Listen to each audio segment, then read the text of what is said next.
Some great finishes on this card. Strickland versus Hernandez was the main event. But yeah, even before we got to the main and co-main, there were some good finishes here. Yeah, let's get into some of these early fights. Jacobe Smith versus Josiah Harrell. Smith got a first round KO. Mm-hmm. You saw this was a late stoppage. Yeah. Yeah, it was brutal. Yeah. He's just like on top of him, hitting him, and then Kerry Hatley, the ref, like shoved him off, and he landed a couple more while he was getting shoved off. Yeah, I don't think the ref was too happy, but he should have stopped it sooner also. Yeah, that's what the commentary took task. It said this was mostly on Hatley. He should have been there sooner. I don't know. It was one of those things, though, to me, when the punches first started landed from that position. I guess I didn't expect that kind of power, and all of a sudden I'm looking down, and it's like, oh, he's out. Yeah, you can see it, like his eyes are open. You could see he was out.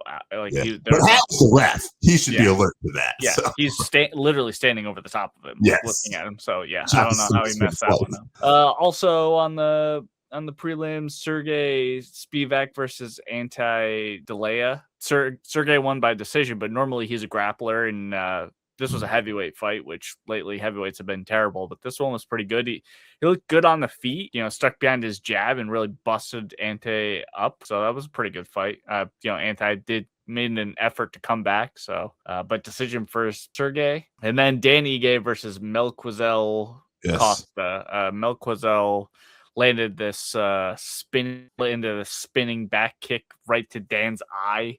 And then followed up. He's the first one to finish Dan Ige ever. So congrats to him.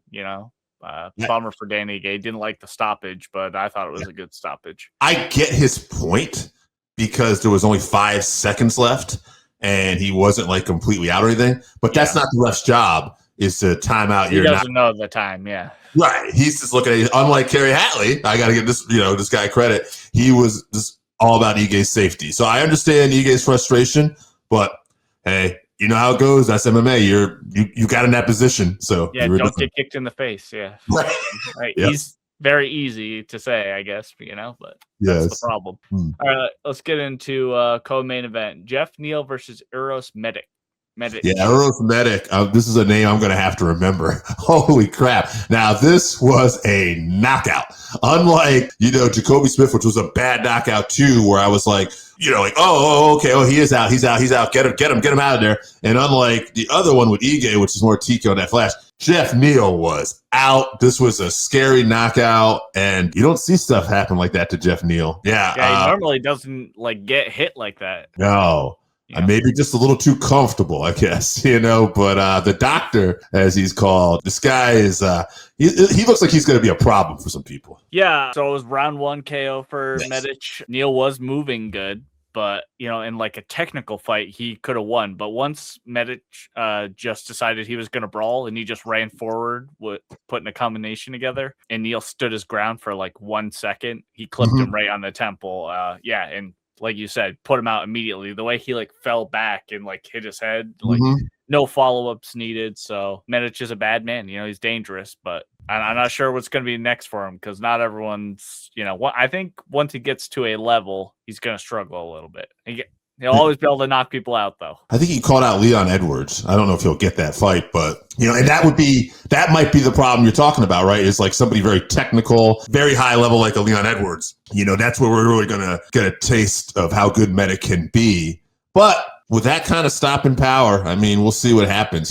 To me, he looks like he's going to be a fun fighter in the Cowboy Cerrone, the Nate, those type of guys, and we might get some knockouts from him. Will he ever be an elite champion? Time will tell. But right now, he's definitely one I think I'm going to enjoy watching. Yeah, the Leon Edwards matchup is a very good test for him to see if he's at that caliber. So, all right, moving on to the main event here: Sean Strickland versus Anthony Fluffy Hernandez. 3rd round stoppage for Strickland. Before that, I thought Strickland was winning the first 2 rounds. I don't know how they had, but I thought he was very successful with his jab.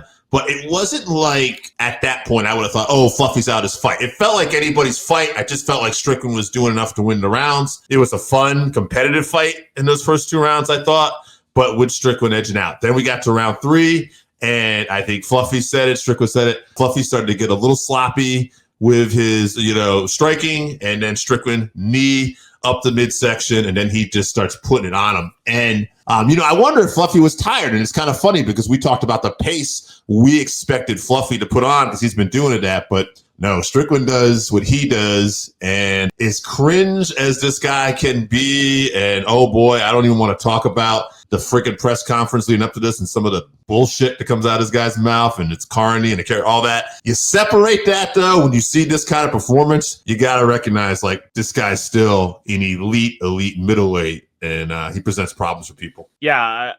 In the earlier rounds when Sean was throwing anything more than a jab, he was hurting him too.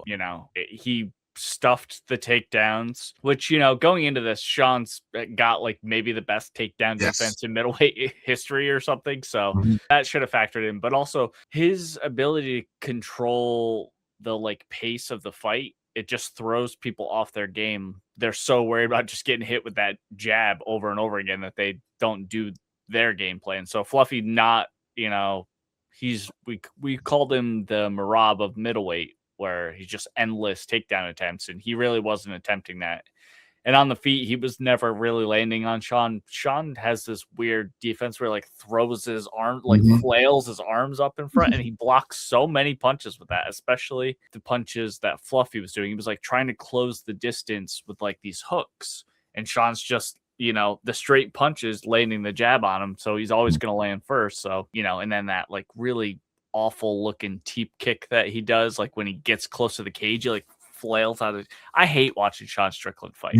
It's not pretty, but it's effective, very effective. So the only thing I hate more than that is listening to him on the mic. Obviously, you talked about his pre-fight press conference. Well, on the post-fight, he was calling Chimaev a goat fucker and all this, and then they just cut his mic off. And he just kept going with no microphone, and they like ended the press conference. So maybe they're getting sick of it, but this is what MMA fans deserve. Sean Strickland, this is what they asked for. This is what they encourage. Yes. So, that's what we're going to get, I guess. His defense kind of reminds me of a kid at a rave with glow sticks sometimes. I don't know. Yeah, it's effective. It is. Yeah. It's so wacky looking, though. Yeah. But it is effective. Aesthetically pleasing, but it's effective. And that's all that really matters in a fight, right? So, before we get out of here, I will say I know he wants Chimaev, and it is an interesting fight, I will say, stylistically. But if he doesn't get that, I believe UFC 327, the Riddler is taking on, and I am working on my pronunciation, Kylo Borralho. Yes, hey, all right. Maybe the winner of that could fight Sean if, he doesn't get the Chimaev fight. I assume he'll get it. I mean, he probably deserves it at this point. But interesting matchup, I guess, as far as, his cardio and everything. It says, can he withstand the, just rush the blitz that Chimaev was going to bring to him? So obviously we just mentioned best takedown defense probably in middleweight history. I'm not sure on that stat, but I assume is, so I don't think he stops a Chimaev takedown too many times.